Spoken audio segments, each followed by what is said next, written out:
I'm Dr. Yvonne Cason, the president of Spiritual Awakenings International. Welcome, everybody. Welcome to Spiritual Awakenings International Presents. We are truly an international network. We are currently in 89 countries around the world, and we're absolutely delighted at how we're growing. Please take a moment now and enter into the chat where it is you're joining from us today. I'm joining you from Toronto, Canada. And our speaker today, Dr. Roland Webb, is joining us from Seattle, Washington State in the United States. So please let us know where you're joining us from today. Today is our special Veterans, Military, and First Responders event. And we hold this always in November in recognition of Remembrance Day, Veterans Day, which is held in November in many countries around the world. So I'd now like to invite the Vice President of Spiritual Awakenings International, Robert Baer, who is himself a first responder, to introduce our special veteran speaker today. Robert. Thank you, Dr. Cason, and welcome everybody. It's a real honor to have you here for this special day. And we have a special guest, Dr. Roland Webb is going to be our speaker today. And he's a retired U.S. Air Force Master Sergeant. And thank you for your service, Dr. Webb. Thank you. He's a clinical hypnotherapist based in Seattle, Washington. He grew up in Washington, D.C., and when he was young, he used to see and chase orbs of light that he saw. He also remembers having 4 UFO-related experiences. After enlisting in the U.S. Air Force, and later being stationed in the Philippines, he had multiple spiritually transformative experiences. These STEs included a near-death experience and an ego departure experience.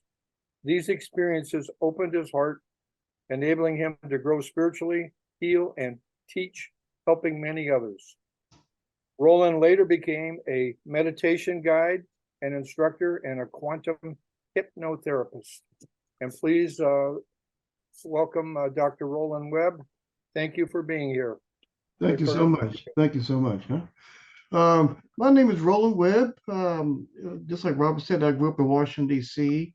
I grew up kind of nerdy. I'm a bookworm. I tended not to believe in anything out of what we call reality. I want to mention this before we begin. I thank Spiritual Awakenings International for inviting me to share my experiences. As a quantum conscious hypnotherapist, I've developed a technique where I can regress my mind and take a very detailed look at the near-death experiences and the ego departure experience in fine detail. If there's anyone that would like more detail, please feel free to contact me.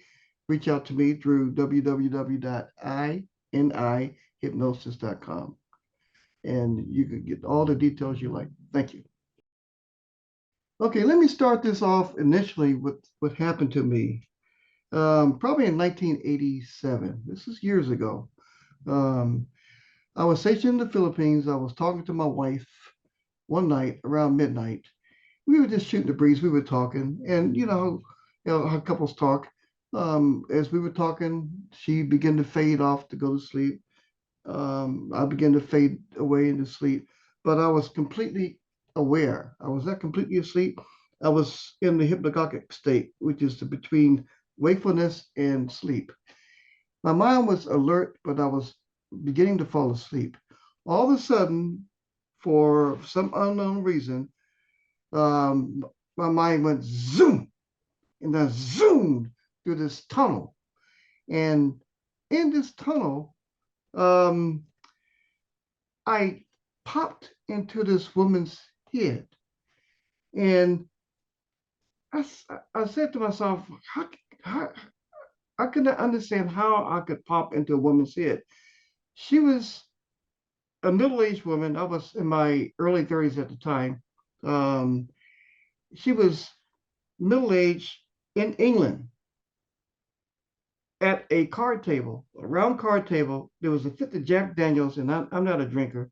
There was a fifth of Jack Daniels right in the middle of the table. There was three, I think there was three other women, maybe four, just three other women at the table. And they were talking. And she had no idea that I popped into her mind, and I was looking through her eyes, feeling everything in her body, all of her thoughts, her ideas, her emotions, everything. And I said to myself, wow, you are an intruder. How dare you? You know, you're infiltrated some kind of way into this woman's head, into her mind. You're not supposed to do that. And then all of a sudden, zoom, through this tunnel I went. Now, let me take a moment here to describe the feelings of this zooming. The zooming was as if I was flying at or guided at almost light speed. And the faster the motion went, the more exuberant I became. It was a very ecstatic feeling, a very wonderful feeling of extreme exuberance. And the feeling of zooming was in my mind, and I knew it then. It brought me into an elevated state, and I popped back into my head in the Philippines where I was stationed at, and I told the wife, I said, "Babe, you, you're not gonna believe what happened to me just now. There's no way in the world this could have happened." And I felt around, felt my body, make sure I was okay, locked in, and that's what happened. And but the feeling of the exuberance of the emotion of going through that tunnel was so fantastic, so good. There's this it's almost indescribable as far as how good it felt. Just the motion itself, the flight through that tunnel. And I could not figure out what happened to me. I did not know. That's the first time in my life I'd ever experienced anything like that. I said to myself, how can my mind that's locked into my body, go into someone else's body and look through her mind in a different location? I was stationed in the Philippines. I went into her head. She was in England. How can that be? And being in the military, I couldn't talk to anybody about it. I had to remain quiet. So, again, I've always been nerdy. I've always liked books.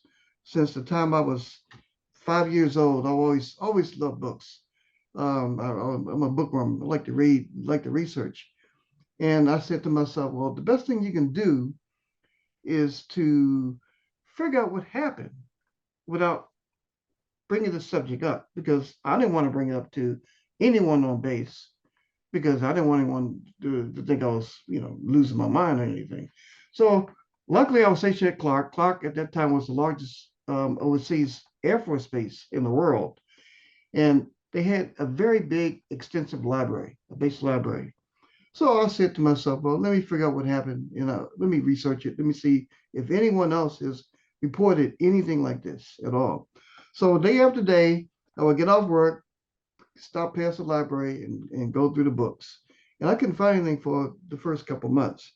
And then I said, well, let me allow my mind just to kind of guide me in the library. And for some reason or another, something in my mind guided me to a shelf of books. And the shelf of books were in a section of flight medicine. And flight medicine pertains to what pilots, the physiological effects that pilots feel when they are airborne, and then the health effects and things like that. So I stumbled across this book about these pilots at the end of World War II, that once they got airborne, this is with jet aircraft, and got high enough in altitude, they started experiencing what was called the fugue. My pronunciation may be wrong. I think it was spelled Fugue effect, the fugue effect. And in it, some of the pilots were reporting that they were becoming external of their body becoming one with the wings of the aircraft, with the sky.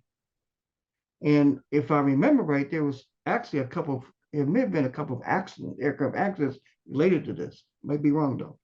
But the effect was they had an article in one of the books I was reading, and quite a few pilots had experienced that. But it was a phenomena. And then I said, well, if they extended themselves, their mind was extended outside their body when they were flying an airplane into the wings, into the sky. That's kind of similar to what I experienced when I zoomed, external outside of my body into that lady's head.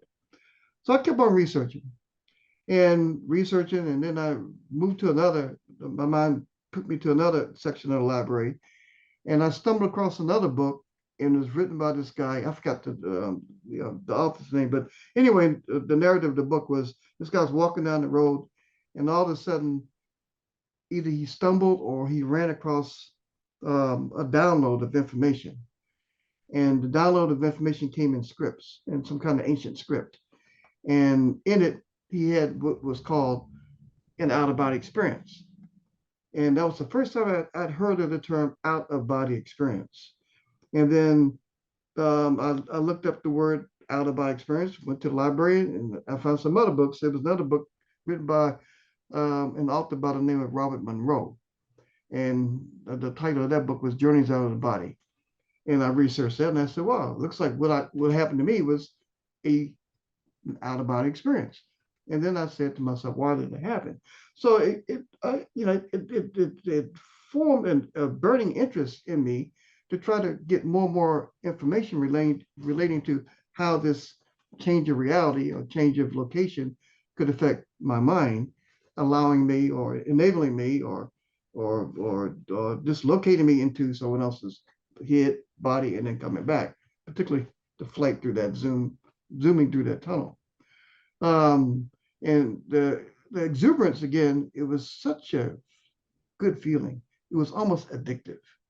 I don't take drugs. I'm not, being in the military, I don't take any drugs, anything like that. But it was a high, and it was a natural high, and it was it was natural to us as a species, but it's unknown.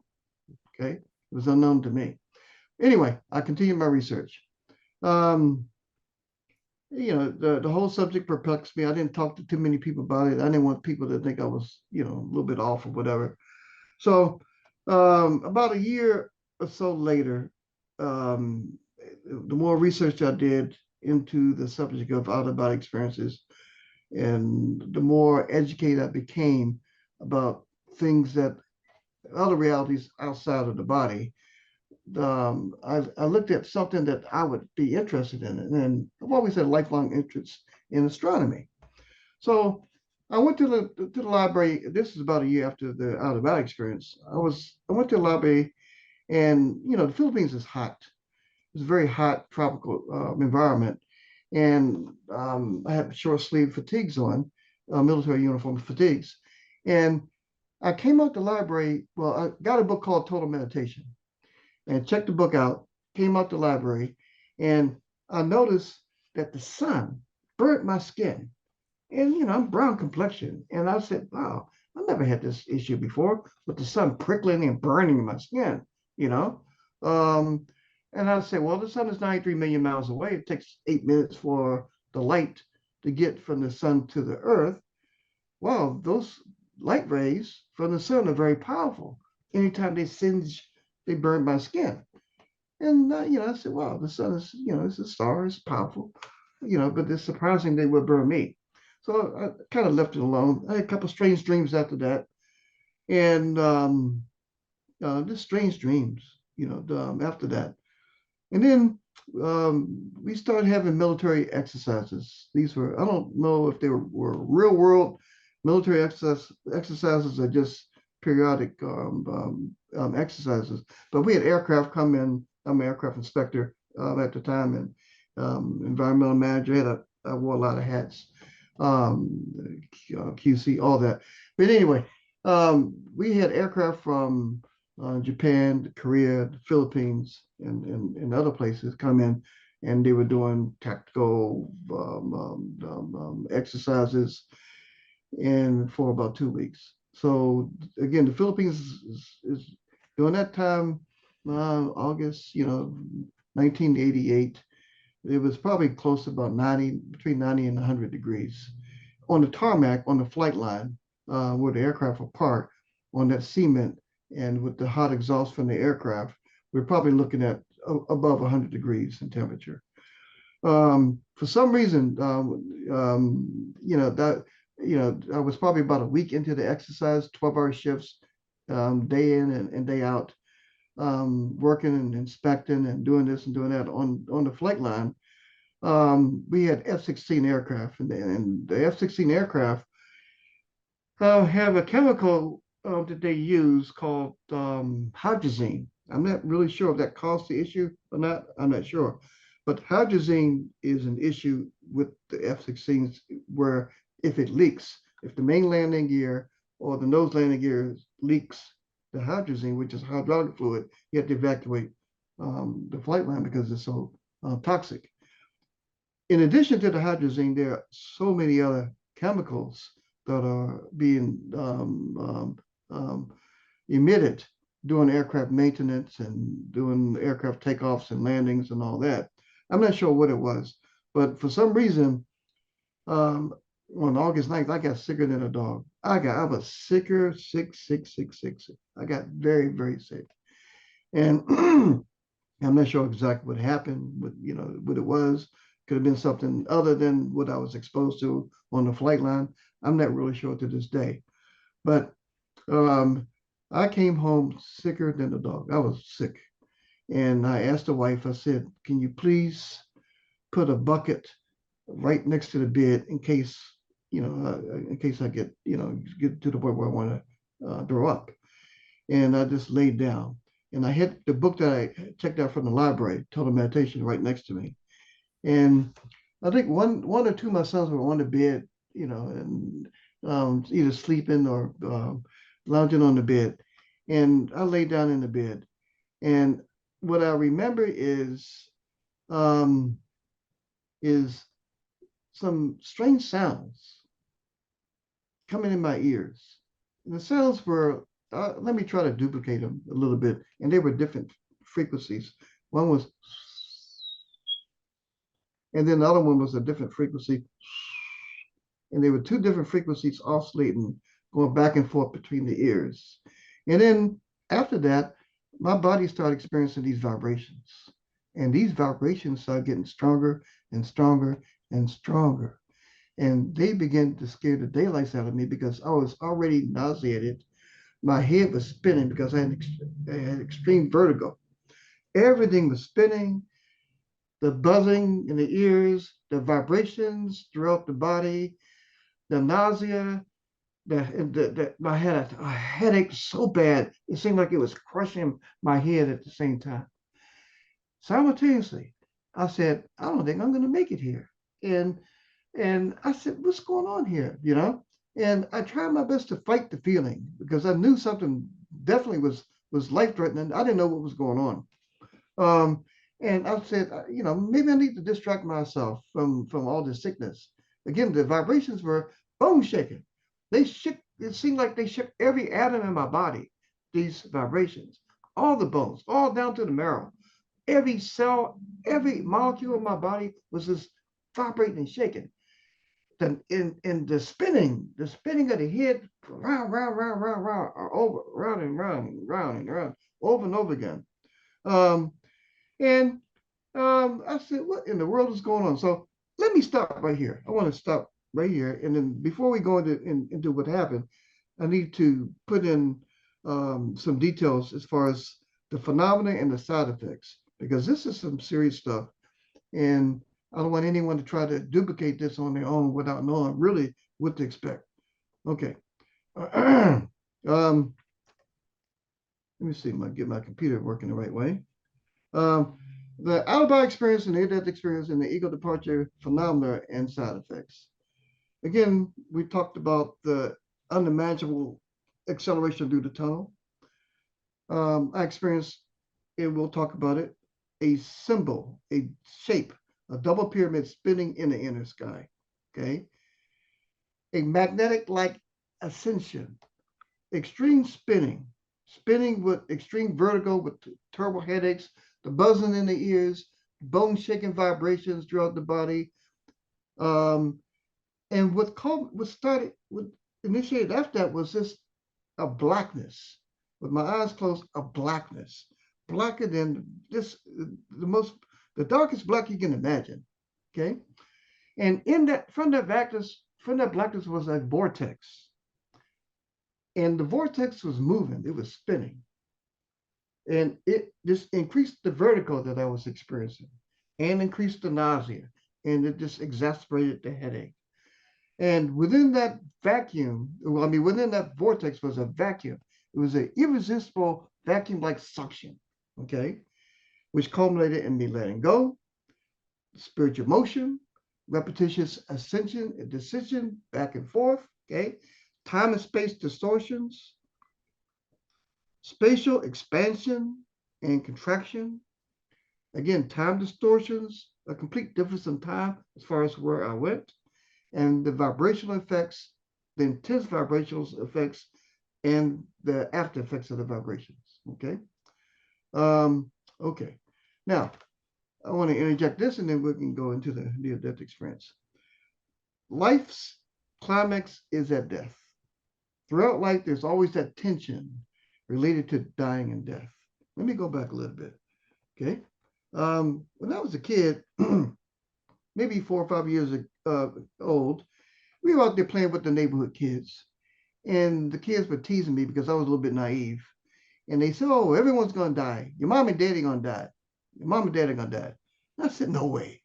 Because, I said, no, that's not going to happen. We don't die. As a 4 or 5 year old kid, I said, no way. And I was a crybaby as a kid too, so I want to inject that too.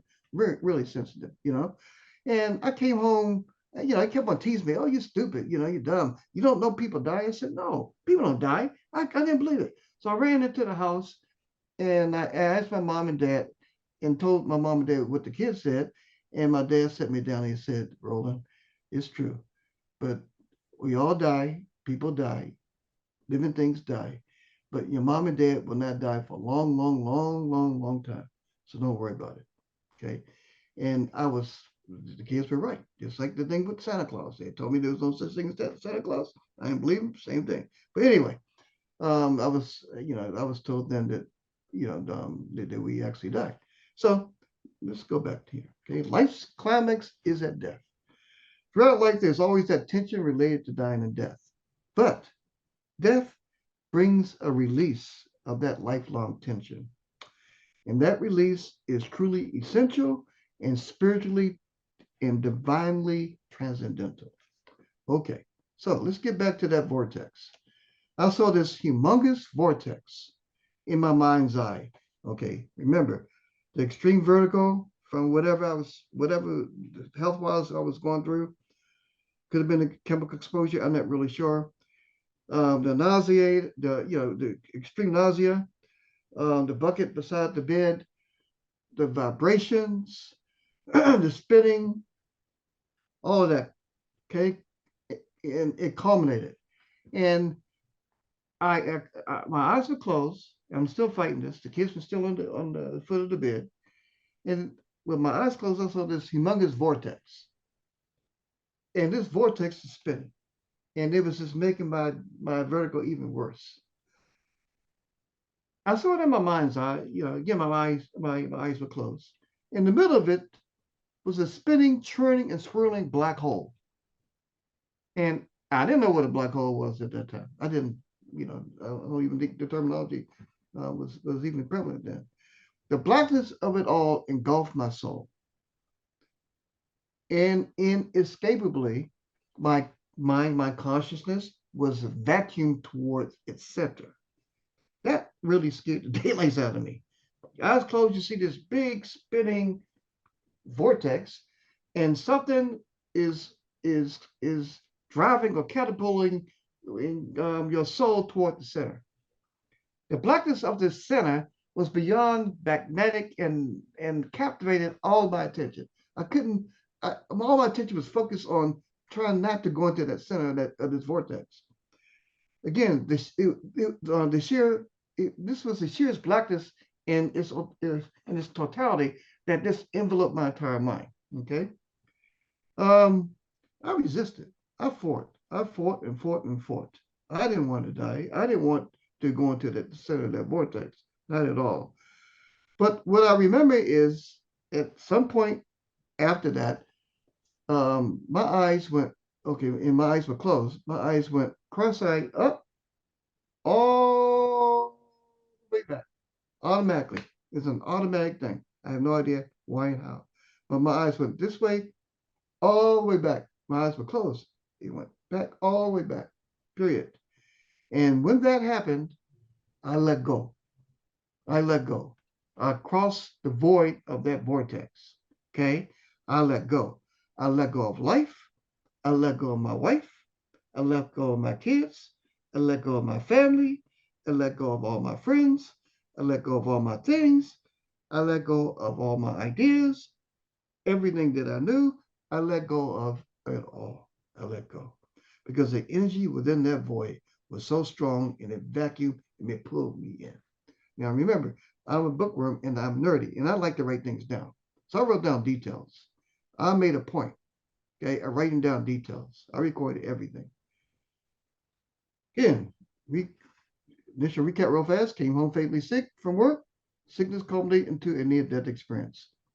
When my eyes went like this, all the way up, all the way back, I saw the most beautiful, beautiful, beautiful, beautiful, beautiful, indescribably beautiful, golden, golden, golden light, period.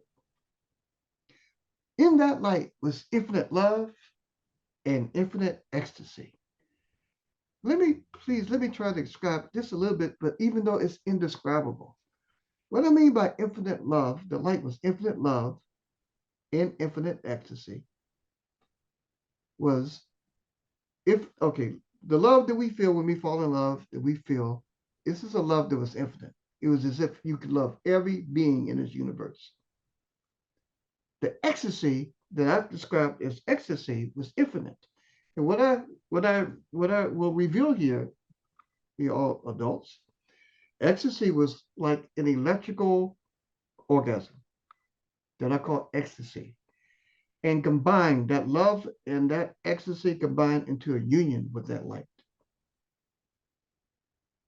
It was totally, totally, totally shocking, unexpected, totally revealing, totally holy. Within the light was infinite intelligence and infinite energy. The light was everywhere. The light was infinitely good, infinitely caring. I realized that I was in that light, in union with that light. And then, for some reason, I came back into the body. Boom. And then I said, after I came back to the body, I said, wow. I went right back up into that light. This beautiful golden light. I was home. Home. Didn't want to come out this way. Home. I don't know about time, but maybe a few moments later, came back into the body.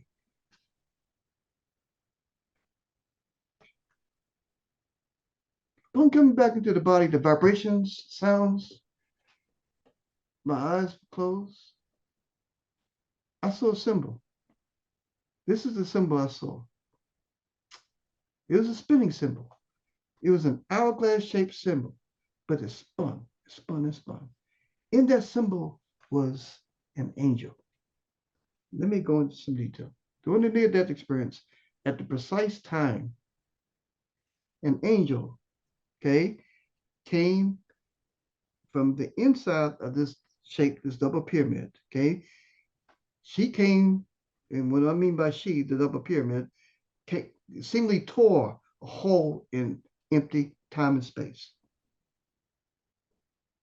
And she seemed as if she rescued me, my poor, wretched soul, and accompanied me into that light again and again. I would go into the light, and every time I went to the light, she was there, each and every time. She knew everything about me. She was, to me, she was the maternal, the incarnation of the eternal mother of the universe. Yes, she rescued me. She snatched me up into her wings angelically, like as if I was a fallen newborn baby. Her love is totally indescribable. Totally, totally. It's the it's a total incarnation of maternal love of this universe, of compassion, of caring. She accompanied me every time I went into this light, into this heavenly realm, and she stayed with me. And while I was in that light, I realized it was our home. It was home. I had no intentions of coming back to this earth anymore. None. Absolutely no intentions. I came back into the body. For some reason, I learned how to descend and ascend. I went right back into the light. She was right there with me. When we were in this heavenly realm, she tried her best to convince me to return to the earth, that it was not my time. She showed me the wife, my kids, my loved ones, my family, everyone that I liked and loved, everything, a house, a car, a boat. She tapped into my mind. She knew everything I loved and liked. And she tried her best telepathically to convince me, mind to mind, heart to heart, that it was not my time to stay in heaven. But I knew that I had the power to stay. Because when you're in that state, you have a lot of energy, you have a lot of abilities. I could have stayed in that light, and I knew that my wife and my children and my family would be in that light with me in nanoseconds. Because the time, remember above the phenomena, there's time distortions, there's differences in time. There's no time there. Our time is based upon our earth going around the sun. There is that light in that realm. There is nothing but light. She convinced me, and then I said, no, I want to stay. And then, boom, I descended, and then I realized where I went and where I had been. She accompanied me right back over and over again, over and over again. Ascent, descent, ascent, descent, ascent, descent. From the near-death experience started around 6:35 p.m., August 9, 1988, and it probably ended around 10:30ish, somewhere around there that night. I went up multiple times. I lost count. And each and every time, the spinning. Now, let me tell you a little bit more about the double pyramid shape. The double pyramid shape, which she was in, this, the angelic aspect she was in, she was able to become in sync with me. Either her or the double pyramid knew my emotions. So as I became more and more anxious, the double pyramid would wobble from its spin. As she convinced me that everything was okay and I calmed down, the spin spun smoother. It was a smoother spin. The wobbling stopped. The energy and the telepathy and the knowledge that she knew about me was shocking. She knew everything about me. the geometric figure, the double pyramid, knew everything about me. The geometric figure, the double pyramid, was conscious of me, and it was in sync, and it wobbled, and it spun in accordance with my emotions. I cannot explain it.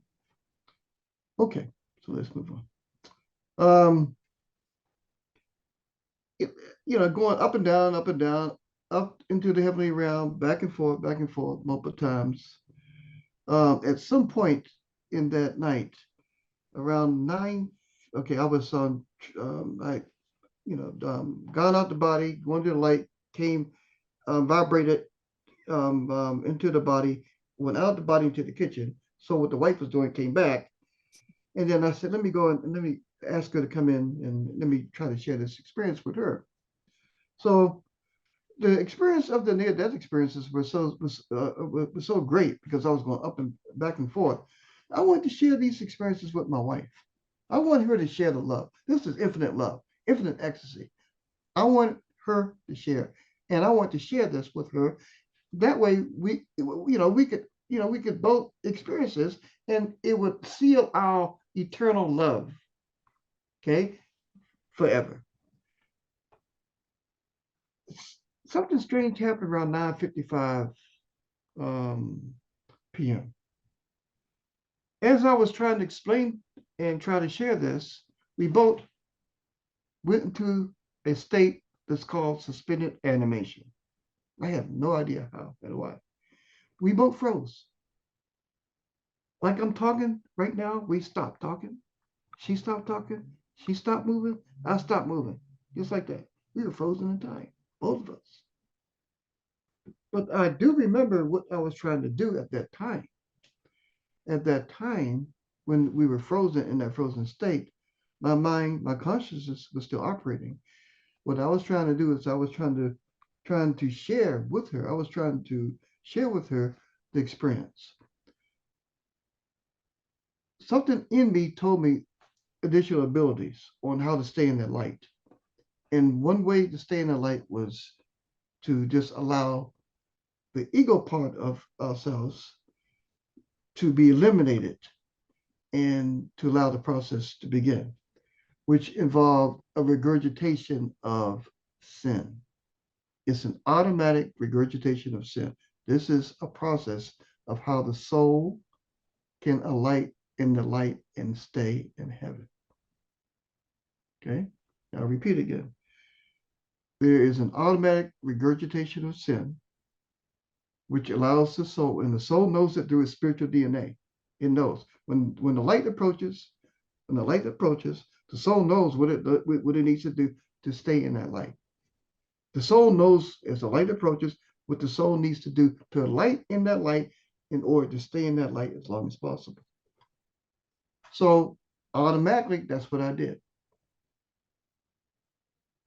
Telepathically, again, we are both frozen. Telepathically, my mind was just sharing all this information to the wife. At some point, minutes later, from 9:55, at some point, we came out of the suspended animation state, and my wife said, "What happened? What happened? What happened?" And I couldn't tell her what happened. I didn't know what had happened. We were both in a suspended animation state. And she said that somebody was trying to pull her up, okay, into the sky. We'll talk about that later, but if we have time to do it. Okay. Anyway, so we began to talk and began to share, and I was trying to explain to her the love. And then all of a sudden at 10:17 hours, okay, again, p.m., we both froze again in suspended animation, right in the middle of the sentence. Right in the middle of that sentence. I went up, the double pyramid was there. Again, we frozen, the double pyramid was there. I went up into the heavenly realm, and I refused. I said, I'm not coming back into the earth anymore. And she said, well, if that's what you want to do, would you like to meet someone? And I said, of course, I could, I want to stay in heaven. I'm not a bad person.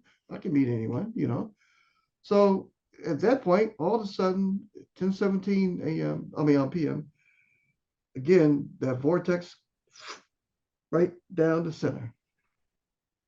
Okay, the upper pyramid spun. I'm in that pure light. All of a sudden, I'm back, okay, conscious of being stuck in the body, okay, suspended and frozen. My wife conscious, frozen. Then what happened after that became stranger. My eye was able to see what was going on in slow motion. I began to ascend, and I ascended in slow motion at first through the ceiling of the house. And I went into the sky, higher and higher and higher. This is slowed down now. As I rose higher and higher, I could see the earth begin to fade and get smaller and smaller and smaller. I could see the earth fading, and my head began to expand, okay, and spin. And when it began to spin and expand, my head became a ball of light. It expanded my consciousness, my mind, beyond the solar system, beyond this galaxy, beyond the universe. At the same time I was expanding, another aspect of me was contracting, getting smaller and smaller, smaller and smaller, until it became infinitesimal. Okay?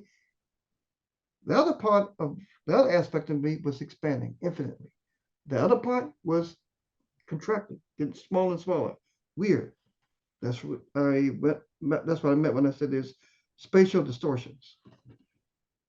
So as I was expanding and expanding, going higher and higher and higher, then I experienced a stop, a cessation of the ascension, and then a light. An infinitely large, infinitely bright, bright white light. White light. I merged. I was a ball, just a ball of light, a tiny infinitesimal ball of light, okay, that expanded. And as I ascended into this humongous light. I merged with this light. And my mind, as if my mind's eye began to flash.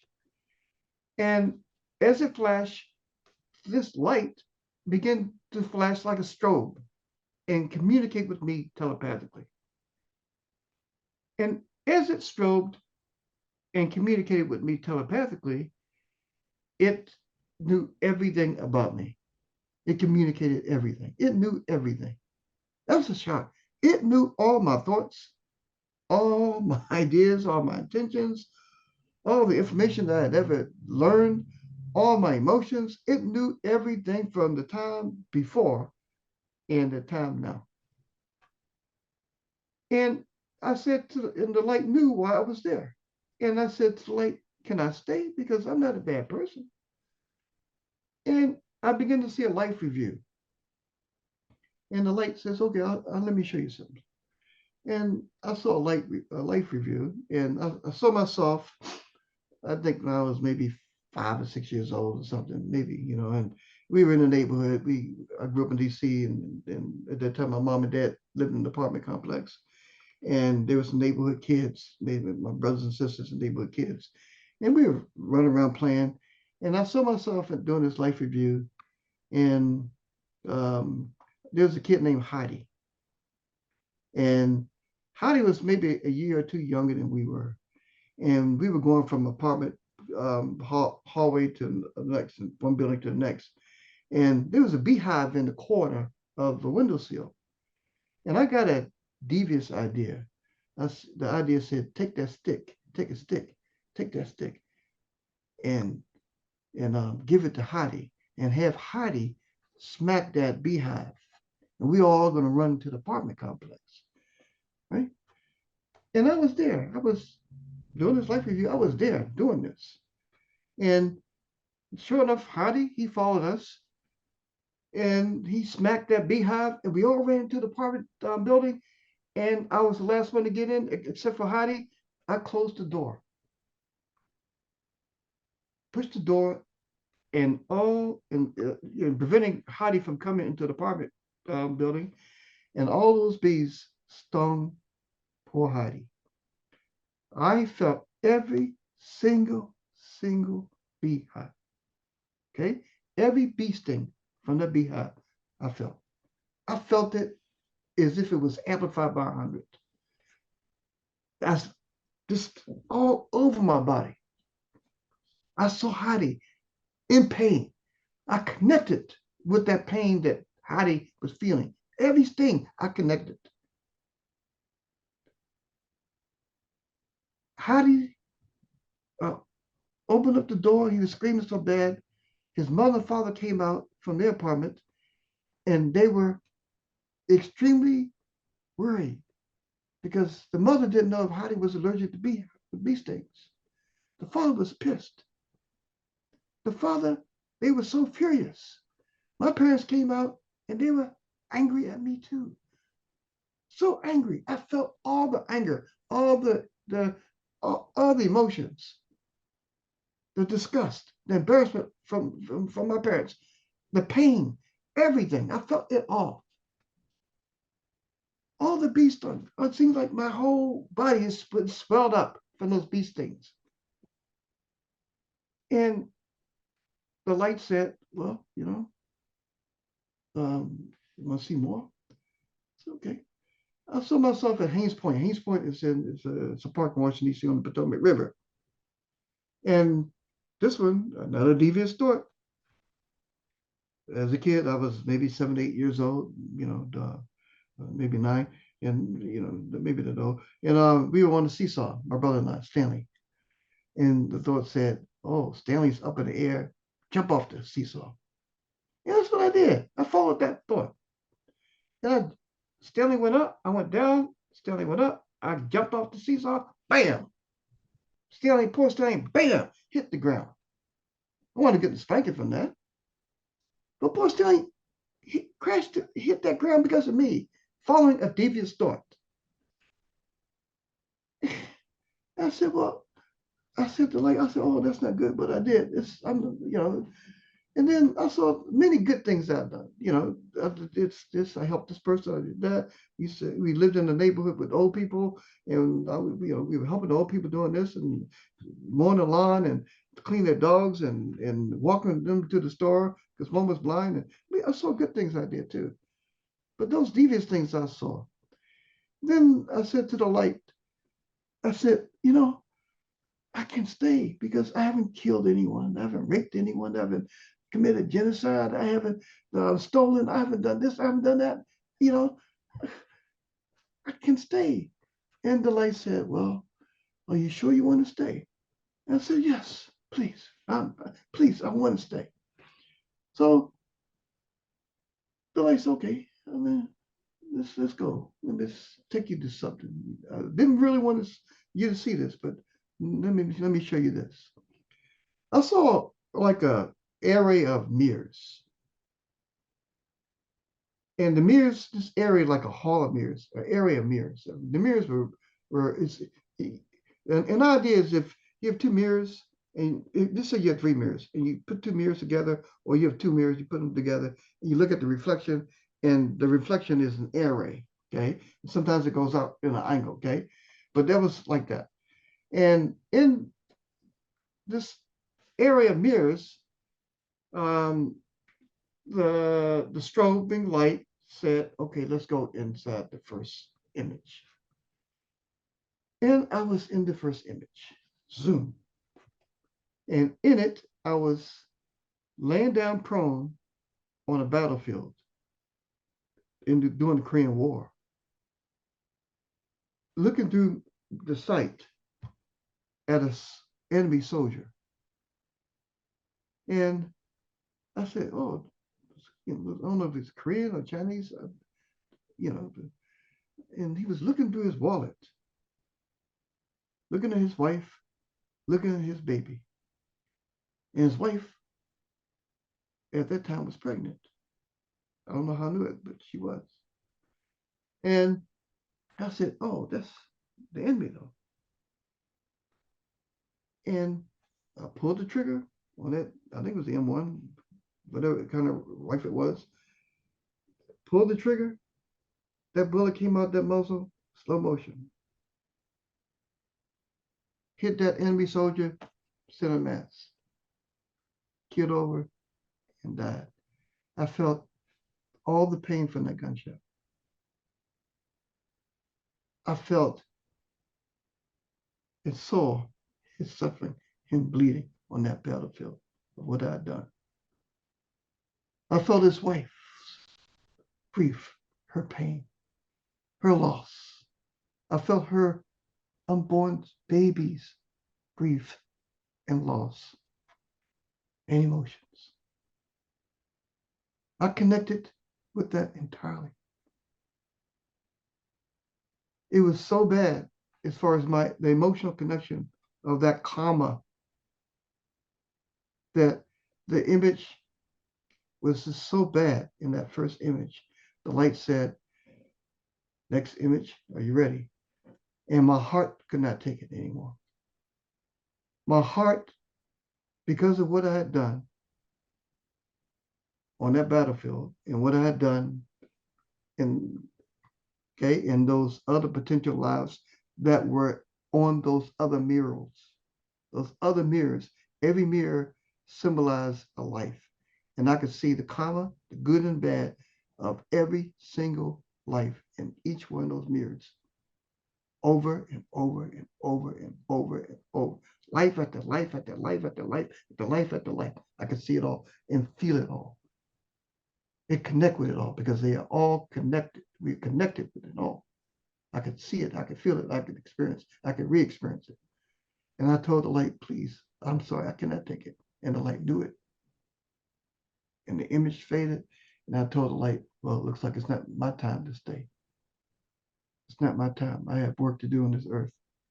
It's not my time to stay. And that's when the double pyramid came and we descended, and near-death experience was a lesson.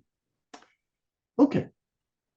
Now, after that, the near-death experience, I said to myself, the next day, being in the military, who can I talk to about this? No one. You better keep your mouth closed because people don't think you're crazy. But the experience was so great. The energy, the love was so great. I was radiating love, radiating compassion, understanding, empathy. It's radiating it. I didn't have anyone to talk to, but I had so much energy, I had to talk. And the wife, I was talking her ears off already. So I went to work, and then I said, well, maybe I can make an appointment with a chaplain. And, kind of grew up in a Catholic-oriented family, but, not really practicing that much, But I said, well, let me go talk to a Catholic priest, and maybe share my experience with the light with him. And I made an appointment and went to the appointment, and the chaplains or officers saluted him. He was on the phone talking. He was talking to someone about an upcoming picnic for about almost 20 minutes, And after that, he got off the phone and asked me what I needed, and we were going to talk about. And I said, sir, I had an experience with the light and love. And I think I saw what we can call God. And he looked at me and he said, oh, I think I've got just the place I can refer you to since you had that experience. I said, well, thank you. And then he pointed across the street. And where he was pointing at was a building. It was a hospital called Mental Health. And I looked at him, I saluted, and I said, this will be the last time I talk to any chaplain about any type of experience like this. Because I assumed that the chaplain had seen the light also, like I had. And they knew they were enlightened. But no. After that, left. And I was still had so much energy, I still had to get it off my chest, you know, talk and share. And basically, it was hard to sleep because I realized after the near-death experience that thoughts are very, very, very powerful. We have to be very careful what we think because thoughts can manifest. They may not manifest on this earth, but they can manifest elsewhere in the universe. I knew that from the near-death experience now, right? It's amazing what you can pick up after you have these types of experiences. You have to be very careful with your emotions and your thoughts, you know, because there's ramifications. So I said I was scared to sleep. I was scared to dream, right? And I knew that the near-death experience was just the beginning of my actual physical death. I knew it, right? Okay, I didn't die on August 9th, but maybe it's going to be August 10th, 11th, 12th, 13th, 14th, or whatever, period. It was coming, without a doubt, you know. So I asked my commander, I said a couple days later after near-death experience, I think it was on August 15th, can I have permission to go to the doctor to get some sleeping pills because I'm having trouble sleeping. I didn't tell the commander what, you know, the details on anything. And he said, yes. I saluted, went to the hospital, talked to a doctor. He gave me a prescription for some sleeping pills, which I didn't take. Okay. And he wrote me out a duty excuse. That's a note saying I have the day off. Took it back to the commander.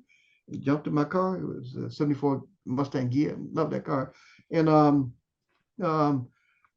took off for home.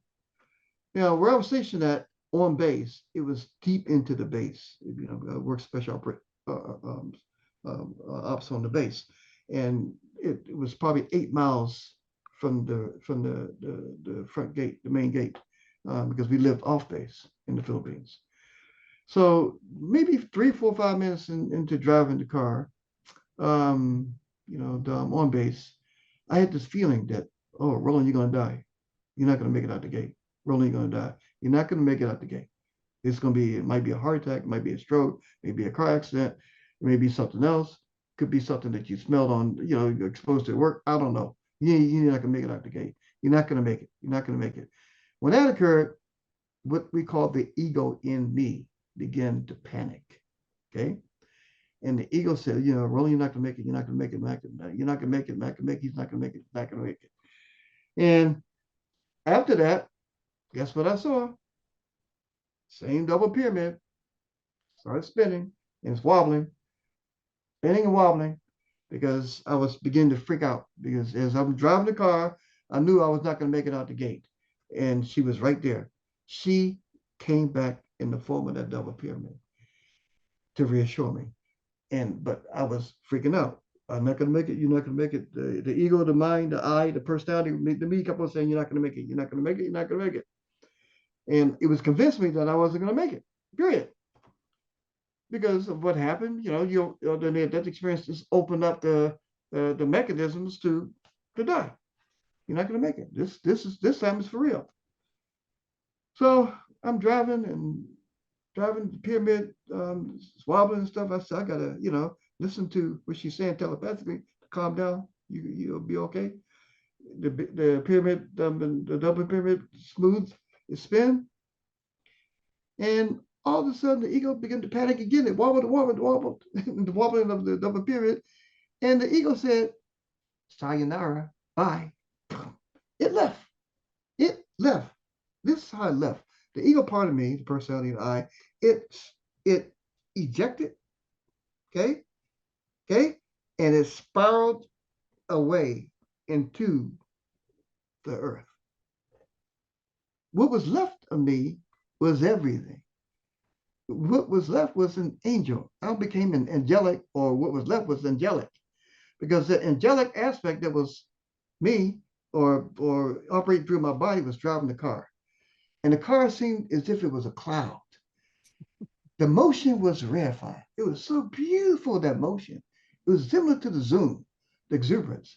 And I'm driving and driving and driving, and I'm getting naturally higher and higher and higher. And my mind is attuned to everything. It was a perfect drive. It was as if the angelic aspect within us took over in overdrive and took control of that car and my body.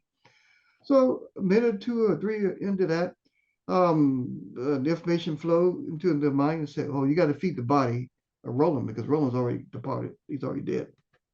you know. So part of me knew that I had to feed the body of Roland by stopping in the shopette. The shopette is like a 7-Eleven, and pick up some eggs and some sausages and some cigarettes. I used to smoke cigarettes at the time, right? To satisfy the body of Roland, because I'm only operating the body of Roland. Okay, and I did that. I stopped in the shopette, bought the cigarettes, bought the sausages and eggs. I visualized beautiful sausages and eggs, just beautiful, perfectly done. And I lit a cigarette when I went outside the store, and took a puff off the cigarette. And I said, "Damn, excuse me, the cigarette, this buzz is nothing. Put it out," because the high that I had naturally of operating and floating in the car in this angelic state was much higher than some cigarette buzz. That's all. That's how you can kick addiction. That right. I got an idea. Okay. So then, in the Philippines, you couldn't drink the water. If you lived downtown, you couldn't drink the water from the faucets. You have to fill water with a water filling station outside the gate. I mean, inside the gate. So I pulled in there, and it said, "Go ahead." The mind said, "Go ahead and fill up the water." These things were like maybe, I don't know how many gallons, maybe 40, 50 gallons. They were very heavy. Okay. And it took 2 hands to pick them up. I filled it up. I picked that water container up with 1 hand. And when I picked it up, I got even a little bit more elated. Okay. Second one, same thing. Fill that one up, put that one in the back of the car. I said, "Wow, I'm getting higher naturally by picking the water containers up." Boom. So when you leave the Philippines at that time, okay, the American base is like here in the States. Outside the gate, you're in the third world. You got tricycles, jeepneys, um, cows, pigs, people, kids, everything, period. It's just total chaos when you drive. Total chaos. So you're in an egotistical mode because you have to, be careful, and your emotions are tight and stuff like that. All of a sudden, as soon as I get out the gate, I was able to turn up my emotions of patience, understanding, empathy, on everything. And I drove that car smoothly, perfectly, empathetically through that traffic and got to the house. When I got to the house, picked up the water container. I got a little higher again. Again, but the ego that I left, the portion of the ego that I left was probably a good 90% of it. Yeah, I didn't know it at the time, but this is what happened. I told the wife, "Hi, Roland died." And she looked and she laughed. Then I said again, "Roland died." And she laughed at me again. Then I repeated. I said, "Roland died on the way home. On the drive home, Roland died." Okay, I'm just operating through his body. And she looked at me a little strange. Then I repeated again, "Roland died." And then she began to cry. And in my system that I believe in, crying is one of the 42 negative confessions that you don't do. You don't make a person cry. It's a sin. And when that happened, I made her cry. That was a sin. A part of my ego, maybe 10, 15% came back. So now instead of 9% angel and 10% ego, now I'm like maybe 70%, 65 to 70% ego, and the remaining part angelic. And I said, "Oh, that's not good. Oh no, I don't want the ego back, because I'm, feeling all this love and empathy and elation and hype." And I went straight to the bedroom, and I asked, on the way, I asked the wife, I said, "Can you get with housemates or her sister?" I said, "Can you ask someone, please, to cook the eggs and sausage so I can relax in the bedroom?" And she asked her sister, right? So a few minutes later, her sister brings in the sausage and egg, and I looked at the sausage and eggs, and they were burnt. They were black and crispy. The eggs and sausage were annihilated. They didn't look good at all. So when that happened, a larger part of the ego reattached back to my angelic state of consciousness. So now maybe at the most, maybe I'm 30% angel angelic, and maybe 7% ego. I knew that I made a mistake by getting angry, by getting frustrated, by getting negative, right? By committing the sin of making my wife cry. All of that culminated in the ego coming back to my state of consciousness. And after that, for the remaining part of the evening, I just tried to relax and try to savor, just enjoy the remaining part of the angelic aspect. Part of that energy is still there, and I use that when to go up for information regarding the near-death experience and what I call this is the ego departure experience.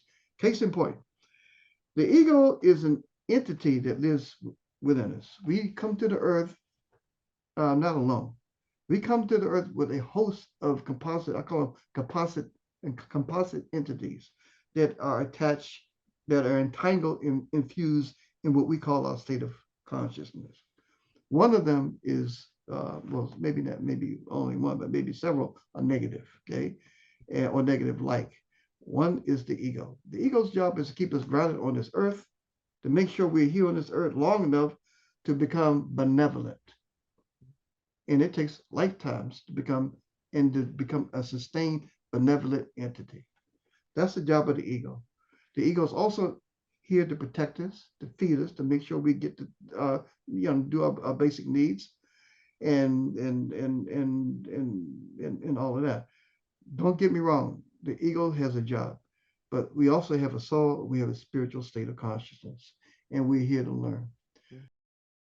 The mind, being that the mind is able to communicate with the ego, the soul, and the spiritual states of consciousness, proves that consciousness is able to communicate and communications take place, which means it alludes to the survivability and the survival of consciousness. Okay, questions?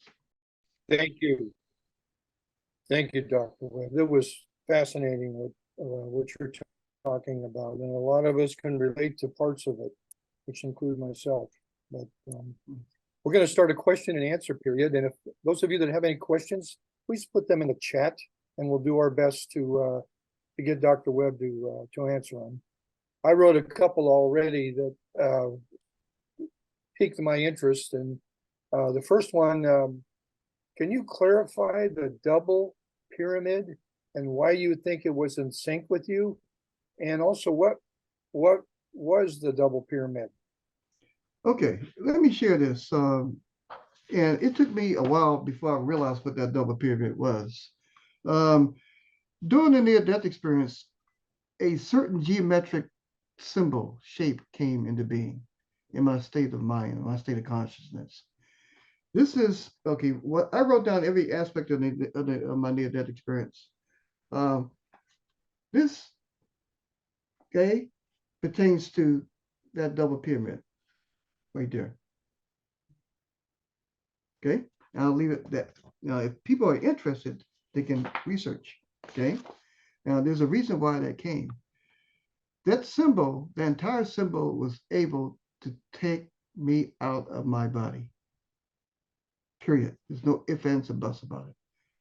Now, the world is full of these symbols, but that is a very powerful symbol. And that double pyramid has everything to do with the geometric matrix that is within the universe that allows us movement and freedom. Thank you. Thank you. We just got a question from Dr. Rick. Do you feel that we have a purpose here on Earth? And if yes, what do you feel we can do? I think we do have a purpose. I think that we are, from what I understand it, we are either infantile aspects of universal consciousness that are here to learn, to become as benevolent as possible so we can spiritually evolve to grow in a way where we are very godlike, if not eventually to become one with God. We're here to learn. This earth is not a picnic, but here it takes many, many lifetimes, but we're here to learn, not to become perfect, but to become benevolent, to become spiritually responsible citizens of the universe, because we are infantile aspects of universal consciousness, which means that essentially we are potentially omnipotent, omniscient, omnibenevolent, and we have an omnipresence in potential. So that's a lot of energy, a lot of ability to which is innate, ingrained within us, that we have to be able to become responsible for. Thank you. I got a question from Miranda. You mentioned orbs. Could it have been an alien experience instead? Well, when I experienced the orbs, I was a kid. I was a small kid, maybe 3, 4, 5 years old, and I used to play with these orbs. They were balls of light, and they would float around all around the neighborhood, around close to the lamppost, close to the grass. They wouldn't touch; they would float. And I would spend hours and hours and hours playing with these orbs, different colors of orbs. I just love those orbs. It seemed as if I was able to communicate something with these orbs, but I loved them. But then one day, after maybe several days of observing me, my father saw me what I was doing and said, "Roland, what are you doing?" I said, "I'm chasing the lights, the balls of light." He said, "There's no balls of light." Then after that, I didn't see the orbs anymore. so I don't know what they were, to tell you the truth. In my research, some say they could be spirits of deceased. Some say they could have been UFO research. Some aspects of UFOs come in manifest as orbs, and I had we had a couple experience like that too. Okay. How do you think knowledge of karma and reincarnation, how did it change during your experience? Yeah, that was devastating. I had no idea what karma was. I had no idea. I had heard about reincarnation, didn't believe it. Again, I'm more scientific. I didn't believe in anything. I didn't believe in any out of my experiences. I didn't know what it was. Nothing. No near-death experiences, walking spiritual path, nothing. But after that out of my experience, and then doing the near-death experiences, I came face to face with karma. I came face to face with life review, doing a life review. I came face to face with reincarnation, looking through those mirrors and seeing life after life after life after life after life, and experiencing and connecting.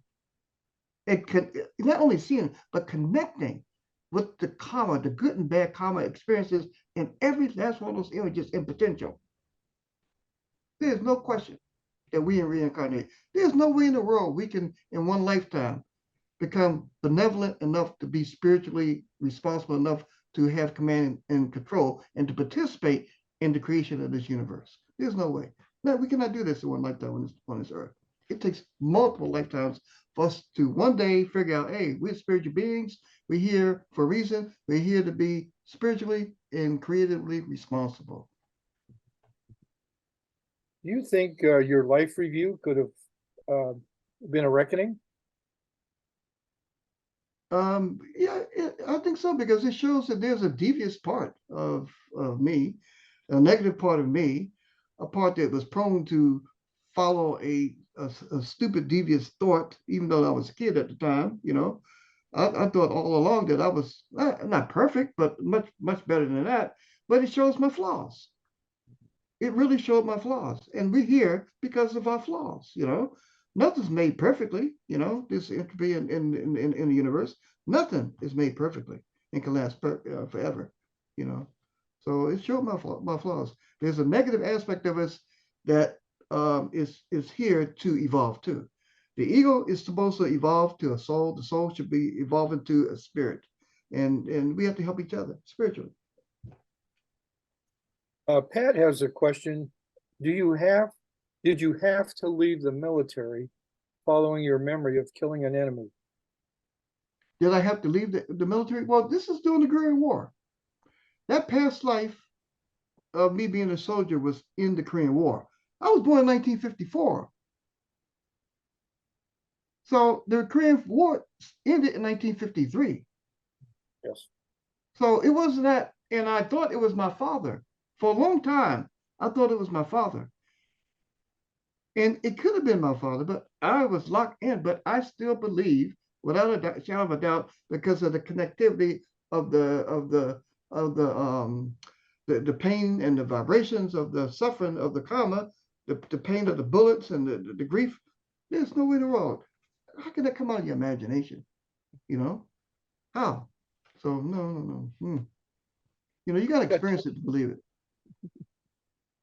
Got two comments from Dr. Rick. First, he believes that orbs are guardian angels and spiritual beings that are here to help and look over us. And then he had a question. What do you think happens after we die? And are there any requirements to get to heaven? There are there's no requirements. We all get to heaven. Even the worst people in the world, everyone goes to heaven. You know, the issue is, how long can we stay in heaven? That's the issue. The more negative we are, the shorter is our stay. The more positive we are, the longer is our stay. The more evolved we are, the more we get closer to being able to eternally fuse and merge and become what heaven forever, eternally. You know, there's no doubt. What happens to us when we die, we go into the universe. We become one with the universe. We shed the ego. The soul goes through a period of judgment. And from that, what we take of our consciousness, we realign and completely are entangled with our spiritual consciousness in the heavenly realm. So we go into that light. Now, we will definitely shed the ego. The soul, depending on how good or bad it is or whatever, it may or may not make it to heaven with us. But we align ourselves entirely with that light. And that's who we are. We are light beings. Remember, the physical bodies, everything on this earth comes from a dying star. All of us are from a supernova star. So we go back to our source. We go back into that light. We go back into the universe. And the universe is conscious. And unless there's another question that shows up in the chat, this would be the last one. What are your two most shocking or surprising revelations during all of your experiences, like your NDE and things of that nature? One, we seem to be under some type of spiritual surveillance and observations. Everything we think, everything we ideate, everything we intend, all the information is in our head, our histories, our experiences, all of our emotions are being observed and being recorded. I was flabbergasted. I had no idea that this type of observation is occurring. You cannot lie, you can't hide, you cannot do anything. But we're here because this is part of the growing and the educational, the spiritual education aspect of it is for us to learn who we are. Another thing that really was shocking to me was the suspended animation state, too. And actually, I had three. One involved one of our waitresses we had a restaurant. But the suspended animation state, I couldn't understand that. At 9:55 p.m. and at 10:17 p.m. And then 3-4 days later, with one of our waitresses, I don't understand that. Why would myself and the wife freeze? That's perplexing. But again, the bottom line is the light, the love, the infinite light, the infinite ecstasy, the shocking. There's so many things that are shocking. Oh, I just wanted to tell you, I thought it was an excellent presentation. There's so much more I think you wanted to talk about. Oh, yeah. And I appreciate everything you did. And again, thank you for your service. Thank you for your sharing service. your story. I'll give it to Dr. Kaysan. Okay, thank you. Thank you, Robert. And thank you, Dr. Roland Webb, for your incredible sharing of your experiences. Was absolutely fascinating. Thank you so much. And I'll tell you that I also experienced suspended animation during one of my childhood near-death experiences. So you did, huh? Yeah, very interesting. You're the first one that I've heard that has experienced suspended animation during a near-death experience. Yeah, we'll chat about that later. Yeah. Anyway, Thank you for your Thank you. fabulous presentation. So with that, I'm going to say goodbye for now, and we look forward to seeing you next time. Bye, everyone.